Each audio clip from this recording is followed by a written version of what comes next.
spaghettis, de macaroni, de penne. Et c'est... OK, parlons pâtes. Je vais te nommer les pâtes les plus populaires en Occident, admettons. Là. Puis on va les classer de 1 à 10, 1 étant la meilleure pâte, puis 10 étant la pire. On va se faire des classements séparés parce que sinon on va se battre.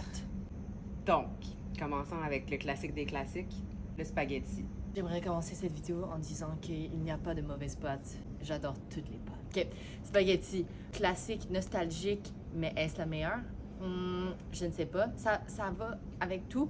J'ai placé un 5, direct dans le milieu. Moi, je vais dire 8. OK. Fettuccini. Fettuccini Alfredo. Fettuccine Alfredo, là, pour moi, c'est... Ça a passé... Ça a fait de son temps. Pour moi, ça a fait de son temps. Donc, je vais dire... J'ai peur. Je vais dire 7. Moi, fettuccini Alfredo, là, je prends une bouchée, puis j'ai la nausée. Il y a une période de ma vie, moi aussi, j'étais comme... À tous les jours, je voulais en manger, puis je sais pas, maintenant, mon corps rejette. C'est trop pour moi. Je vais mettre ça, je te dirais aussi un 7. Ouais. Ça, on dirait que ça a été retiré du marché en général. Tu sais, je vois jamais ça dans les restos des fettuccine Alfredo. On dirait que c'est comme ça a vraiment pas sa place en 2024. Linguini, par exemple. J'ai fait par exprès de mettre 2 pâtes qui sont similaires parce que linguini, il y a une différence majeure. Linguini, là, c'est un bon 5.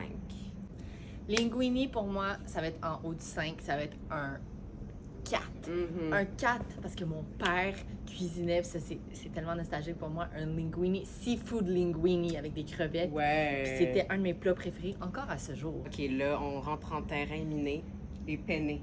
Penne Romanoff. 10. Écoute, les penne, c'était les pâtes de mon enfance, genre. Moi aussi. Je mangeais ça quand j'étais enfant. Je pense que même à l'enfance, j'étais comme, il y a quelque chose qui cloche avec ces pâtes. Je suis d'accord. J'aime bien un rigatoni, là, qui est un peu dans le même genre de famille géométrique. Mais il y a de quoi avec un penne qui me... Je vais dire penne 8. On tombe ensuite encore dans l'enfance, mais qui a passé le test du temps et j'ai appelé le macaroni. Macaroni, là, pour moi, c'est un bon 3. Mac and cheese, excusez-moi. Mac and cheese, je veux dire, ouais, c'est un mets de l'enfance, mais qui perdure, qui est réconfortant. J'aime vraiment la texture des petits macaronis, une salade de pâtes. Tu sais, c'est tellement familier, c'est vraiment réconfortant. T'as vraiment raison, mais ça va être un 9 pour moi. Pourquoi? Non, je suis vraiment d'accord avec tout ce que t'as dit, mais j'en mange pas tant.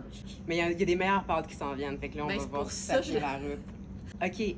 Oh ouais, ça va être dur, là. Ravioli. Ou raviole pour ceux et celles qui écoutent Top Chef. Ça dépend lesquels, là, parce que, tu sais, si t'as des raviolis du commerce, c'est genre 15. J'exagère. Des ravioles d'un restaurant, c'est genre 1, là. Tu sais, une raviole farcie avec un cœur coulant, c'est 1. Tout le long que tu parlais, j'essaie de me rappeler c'était quoi que j'avais placé dans l'échelle. Je vais mettre 2. Je vais mettre 3. Bucatini. Bucatini, that is so sexy, là. Je vais dire, j'ai probablement déjà dit le chiffre, là, peu importe. 5? Si 5 est pris, 6. Ah, j'aime les bucatini, mais j'en mange pas tant que ça. Je vais mettre ça. J'ai dit pris 6? J'ai mis fusilli longhi, qui est comme quand même très niché, là. Ça, c'est 1. C'est 1. 1.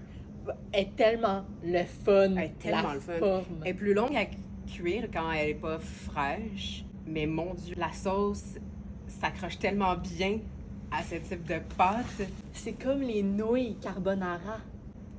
Des ramen. C'est pas exactement. Oui, je comprends ce que tu veux dire. Ce que je veux dire, je comprends un ce que petit tu veux peu comme dire. ondulé. Papardelle.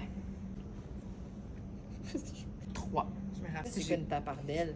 Ça me rappelle un petit peu des nouilles asiatiques. C'est soyeux. C'est comme fluide. Papardelle, moi, je placerais ça, là, top of the list.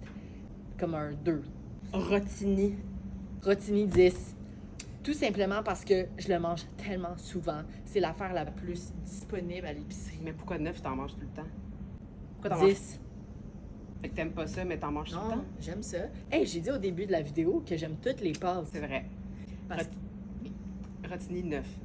Rotini 10, mais je l'aime, mais 10.